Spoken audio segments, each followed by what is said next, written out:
தமிழ்நாட்டில் இருக்கிற தமிழ் முஸ்லீம்கள், இஸ்லாமிய மக்கள் கண்ணியத்தென்றல் காயிதே மில்லத் அவர்களை நேசித்தவர்கள். எதுக்கு? எல்லாருக்குமே தெரியும். எதுக்கு அப்படின்னு கேட்டீங்கன்னா, பாராளுமன்றத்தில் எந்த மொழியை ஆட்சி மொழியாக வைக்கலாம் என்று பேசுகின்ற பொழுது தமிழ்தான் பழமையான மொழி, தமிழைத்தான் ஆட்சி மொழியாக வைக்க வேண்டும் என்று பேசியவர் கண்ணியத்தென்றல் காயிதே மில்லத்.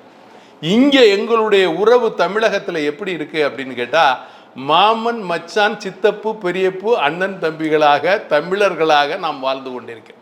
இப்ப அது இருக்கா? கண்டிப்பாக இருக்கு. கண்டிப்பாக இருக்கிறப்ப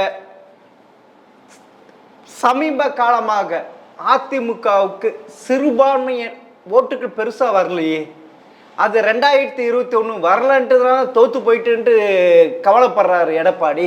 அதுக்கு என்ன காரணம் அப்படின்னு கேட்டீங்கன்னா, அந்த கட்சியில் இருந்த உள்கட்சி பூசலும் அதற்கு காரணம். அதில் உள்ள தலைவர்கள் மத்தியில் இருந்த பிரிவினைகளும் அதற்கு காரணம். கொங்கு மண்டலம் முழுமையாக அப்போ இருந்த அமைச்சர் பெருமக்களும் சரி, எடப்பாடியார் அவர்களும் சரி, அவர்கள் எடுத்துக்கொண்ட உழைப்பும், அதை போல தமிழ் மாநில முஸ்லீம் லீக் தொடர்ந்து பயணம் செய்து அந்த மக்களை சந்தித்து, அங்கே இருக்கின்ற இஸ்லாமிய மக்களை சந்தித்து, எப்படி பொய்யான வாக்குறுதிகளை திமுக காரர்கள் தருவார்கள், அவர்கள் எதையுமே செய்ய மாட்டார்கள்.